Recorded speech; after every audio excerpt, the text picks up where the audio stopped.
Përshëndetje miq, mirë se erdhët në kanalin mediatik Albania Heritage, një kanal që do i kushtohet turizmit, trashëgimisë, historisë dhe shumë çështjeve shqiptare.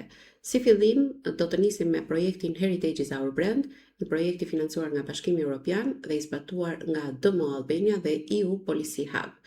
Ky podcast do të ketë rreth 15 episode, të cilat do t'i përkushtohen artistëve që kanë qenë fitues të granteve të projektit Heritage is Our Brand. Para se të kalojmë tek artistët, këtë episod të parë do të bisedojmë me partneren e këtij projekti, Blerta Tuci. Blerta, mirë se erdhe.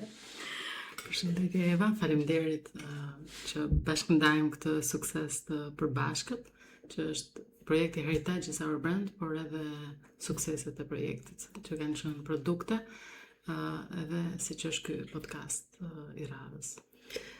Në fakt, projekti tashmë është drejt përfundimit, pra kemi arritur të bëjmë të realizojmë shumë aktivitete. Së pari ka qenë një research për të gjetur rreth 40 histori të trashëgimisë tonë shpirtërore.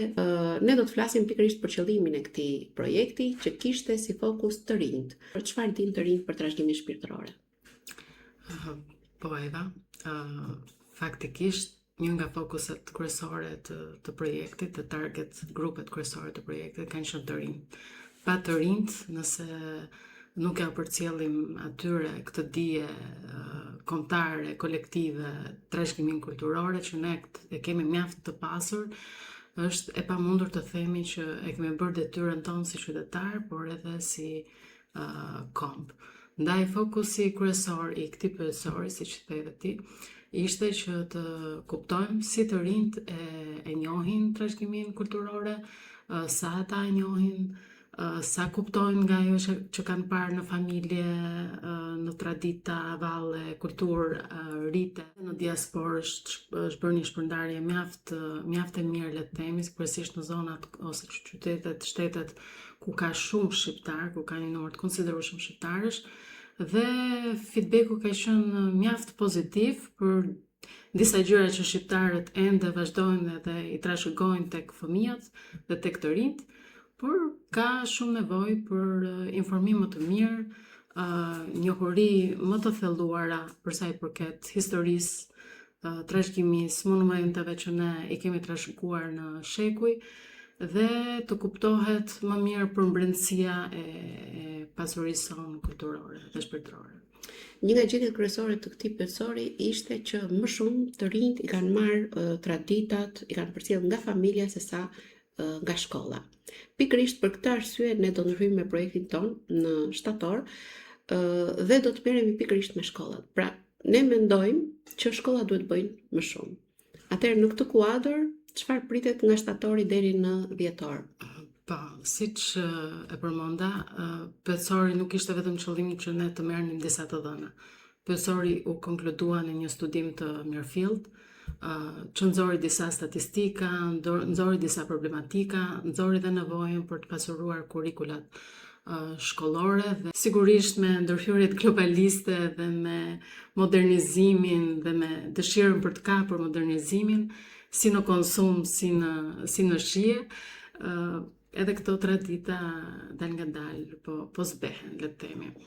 Ndaj roli i arsimit, roli kurrikulave dhe materialeve mësimore që japin një uri mbi këto pasuri tona shpirtërore është i domosdoshëm dhe besoj është emergjencë kombëtare.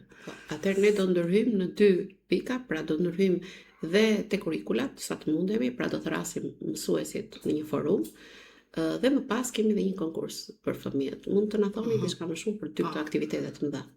Do diskutohen çështje që kanë dalë nga studimi, problematika që kanë dalë nga studimi dhe sa e nevojshme është të konsiderohen programe të veçanta të cilat ju japin fëmijëve informacione mbi artizanatin, dijet, kurse të ndryshme ose klube kulturore, të cilat mund të riaktivizohen edhe të jepet një vëmendje më e veçantë nga Ministria dhe institucion përkatëse.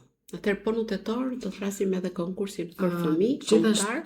Gjithashtu në tetor bashk lidhur edhe me aktivitetin e forumit, ku të informohen mësuesit, do të thirret një konkurs për të rinj, të bazuar gjithmonë në këto 40 histori që ne kemi nxjerrë si produkt themeltar të projektit ton, dhe t'i shohim të reinterpretuara nga këndvështrimi i fëmijëve aktualisht, pra në këtë botë me shumë sfida, në këtë botë moderne me shumë sfida, ku informacioni, teknologjia ka bërë edhe pjesën e vet të dëmshme ose të padëmshme. Pra, brenda një projekti vetëm 2 vjeçar, të gruposh në të gjithë zinxhirin e përcjelljes së trashëgimisë, mendojmë që kemi bërë shumë dhe shpresojmë që vërtet kemi sjell një impakt në publik.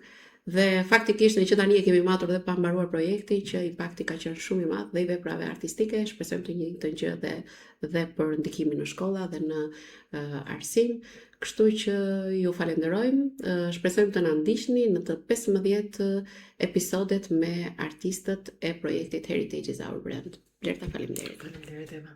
Sukses.